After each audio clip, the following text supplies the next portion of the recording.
Alright guys, in this video we're going to create some really beautiful luxurious backgrounds inside of Fusion. Now to get started, we will first of all add in a background node. If you take a look at it, it's going to be completely black. We want to go to the type over here and set this to gradient. Now we just simply change the colors over here. So select the first gradient point and go ahead and change it to any color that you want. Maybe I'll just go with this color. Click on the second gradient point and change that color as well. All right, so the next up is the gradient type. We will change that to angle. This is how it is going to look.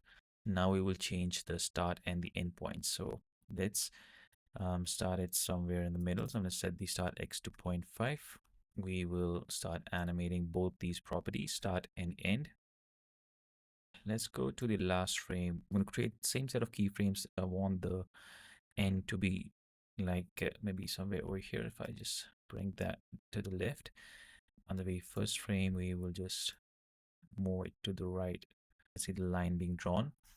That's what we want. Next up, we want to bend the line. So for that, we will use waviness, click on add, take a look at it, and we will set this to horizontal and reduce the scale and increase the strength.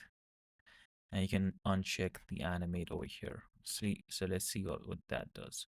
Okay, so without being animated, you can see how it looks. And if you check this, then you will have the animation and you can reduce the speed. And of course, you can leave that on as well. I'm going to just leave that to off. And I'm not happy with the colors over here. So let me just go back and change that. I'm not sure if you'll be able to see it in the screen recording over here. I'm seeing some color banding over here because since there's a gradient, then this is bound to happen. We will add in a node called filter. Click on add and in the filter type set that to grain. Take a look at it. I won't have that banding in the gradient, and you can reduce the strength if you want to do that.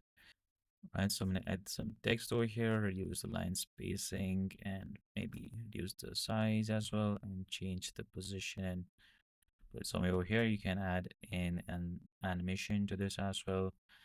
But yeah, that is essentially it. That's how you can create these backgrounds.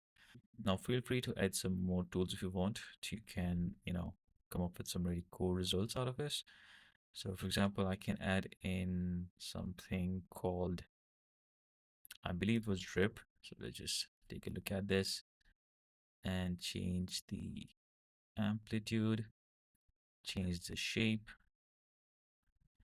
set this to something that's too vertical, and yeah, increase the amplitude and increase the frequency. Come up with really cool results. For example, you can also do something like mirrors. Click on add and we'll get a different result out of it. So they're gonna now converge at this center point. So yeah, feel free to play around with these and come up with your very own abstract backgrounds. So thank you so much for watching. I hope this one was helpful. I'll see you guys in the next one.